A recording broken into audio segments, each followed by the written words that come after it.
अस्सलामुअलैकुम everyone and welcome back to my channel. उम्मीद करती हूँ आप सब खैरियत से होंगे और बहुत सारी ट्रैवलिंग कर रहे होंगे अपनी अपनी डेस्टिनेशन पर। और तो ट्रैवलिंग बहुत एक्सपेंसिव हो चुकी है क्योंकि जिस तरह का इन्फ्लेशन रेट बढ़ रहा है हमारे कंट्री में, हमारी करेंसी डीवैल्यू हो रही है, डॉलर रेट एक्सीड कर गया है, तो उसके हिसाब से अगर देखा जाए तो travelling has become impossible now. लेकिन शौक का कोई मोल नहीं होता। जिन लोगों को शौक है ट्रैवलिंग का तो उनकी ट्रैवलिंग नहीं रुकी है और ना रुक सकती है। तो आज की वीडियो का जो टॉपिक है वो बहुत ही इंटरेस्टिंग है क्योंकि काफ़ी डीएम्स आए थे मुझे और मुझसे पूछा गया था कि आप अपना एक्सपीरियंस शेयर करें कि आपने सिंगल टूरिस्ट वीज़ा पर री एंट्री थाईलैंड में कैसे ली थी। तो जनाब आज की वीडियो में मैं आप लोगों से अपना एक्सपीरियंस शेयर करूंगी और आपको पूरा प्रोसेस बताऊंगी, तो वीडियो को एंड तक आपने ज़रूर देखना है। इसलिए आपको अगर कोई प्रॉब्लम हो, कोई क्वेश्चंस हो तो आप मुझे कमेंट कर सकते हैं या मुझे आप डीएम कर सकते हैं। लेकिन वीडियो को स्टार्ट करने से पहले अगर आप मेरे चैनल पर न्यू हैं या आपने मेरा चैनल अभी तक सब्सक्राइब नहीं किया तो प्लीज़ सब्सक्राइब कर लें और बेल आइकन प्रेस करना ना भूलिएगा क्योंकि बहुत सी यूजफुल इन्फॉर्मेशन मेरे चैनल की आप मिस कर देंगे वरना। तो चलते हैं, वीडियो को स्टार्ट करते हैं। जी जनाब, तो थाईलैंड री एंट्री परमिट या थाईलैंड री एंट्री वीजा है क्या?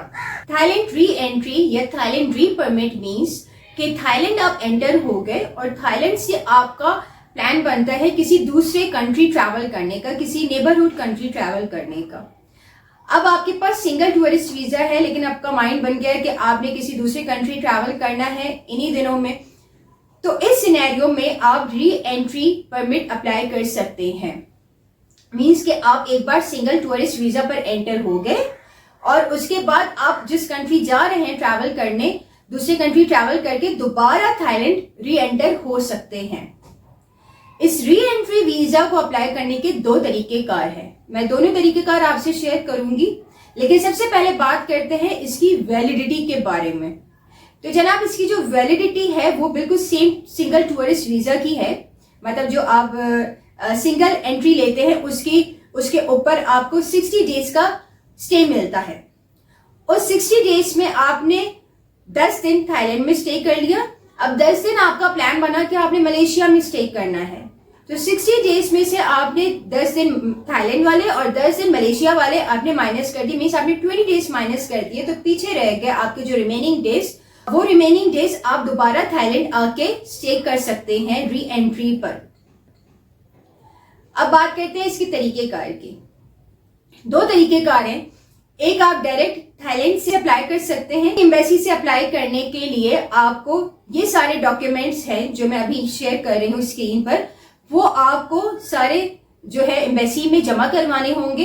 एम्बेसी में जमा करवाने के बाद एम्बेसी आपको विद इन फ्यू आवर्स और विद इन अ डे आपको री एंट्री वीजा इशू कर देती है। दूसरा तरीकेकार ये है कि जब आप एग्जिट कर रहे होंगे तो at the time of immigration आप इमिग्रेशन ऑफिसर से रिक्वेस्ट करेंगे कि आपको री एंट्री परमिट चाहिए। तो वो क्या करेगा कि आपको आपके पासपोर्ट पर एग्जिट स्टैंप लगा के आपको दूसरे काउंटर पर भेजेगा। उस काउंटर का नाम है री एंट्री और ओवरस्टे।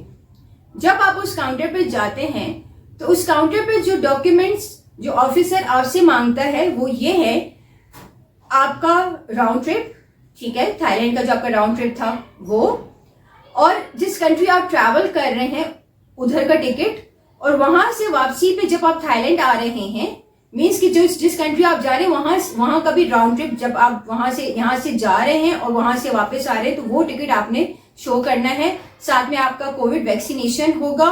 ऑफिसर आपकी एक पिक्चर लेगा और आपको 1000 थाई बात आपने फीस पे करनी है और आपको 10 मिनट में वो विद इन 10 मिनट्स आपको इशू कर देता है थाईलैंड री एंट्री परमिट। तो ये बहुत से सिंपल से तरीकेकार है। मैं जब गई थी तो मैंने डीएमके एयरपोर्ट से थाईलैंड री एंट्री वीजा लिया था क्योंकि अच्छा वहां पे इतना ज्यादा रश भी नहीं था। But I would suggest you guys कि आप जब जाएं मेन एयरपोर्ट से जब आप ट्रैवल कर रहे हो तो आपने करना है कि आप थोड़ी देर पहले आप चले जाएं क्योंकि वहां पे आपको पता है कि काफी फ्लाइट्स वहां से निकल रही होती हैं। तो ऐसा ना हो कि आपको उसमें इमिग्रेशन पर आपको देर हो जाए क्योंकि लंबी क्यूज होती हैं। तो कोशिश ये करें कि आप थोड़ा पहले जाएं और अपना री एंट्री का प्रोसेस है वो भी करवा लें। और जल्दी आप अपना ये प्रोसेस जब करवा लेंगे तो आप जल्दी अपनी फ्लाइट कैच कर सकते हैं। क्योंकि मेरे साथ जो एक फ्रेंड थी उनका काफ़ी टाइम लगा था, तो उनको देर हो गई थी अपनी फ्लाइट कैच करने में। तो इस वजह से थोड़ा सा आप पहले पहुंचे ताकि ये प्रोसेस आप अपना पूरा करवा सके अगर आपको री एंट्री परमिट लेनी है तो जनाब ये प्रोसेस था और ये एक्सपीरियंस था जो मैं आप लोगों के साथ शेयर करना चाहती थी। ऑल्दो जब मैं खुद से जब ये रिसर्च कर रही थी तो मुझे सिर्फ गूगल में मैंने जब सर्च की थी तो मुझे उधर से पता लग गया था, लेकिन यहाँ पे जितने ट्रैवल एजेंट्स थे जब मैंने उनसे पता किया था कि क्या थाईलैंड री एंट्री वीजा दे रहा है तो उनको कोई आइडिया नहीं था। दे सेड कि हमें पता नहीं है, कोविड के बाद अभी क्या रूल्स चल रहे हैं, हाँ तो हम नहीं बता सकते। तो मुझे एक फ्रेंड ने मुझे बताया था कि उसने कोविड से पहले री एंट्री वीजा लिया था, तो उसकी बेसिस पर बस मैंने कहा था कि बस अल्लाह मालिक मैं चली जाती हूँ राउंड ट्रिप यहाँ से लेके। अगर उन्होंने दे दिया री एंट्री तो ठीक है, क्योंकि गूगल तो मुझे बता रहा था कि इतना ये प्रोसेस है और आप इस तरह ले सकते हैं, लेकिन मुझे नहीं पता था कि पाकिस्तानी पासपोर्ट पर वो आजकल दे रहे हैं कि नहीं दे रहे।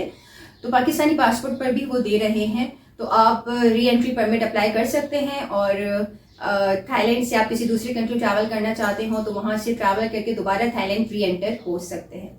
ऐसे बहुत सारे टॉपिक्स एंड यूजफुल इंफॉर्मेशन आपके साथ शेयर करूंगी, तब तक के लिए इजाजत दीजिए। अल्लाह हाफिज।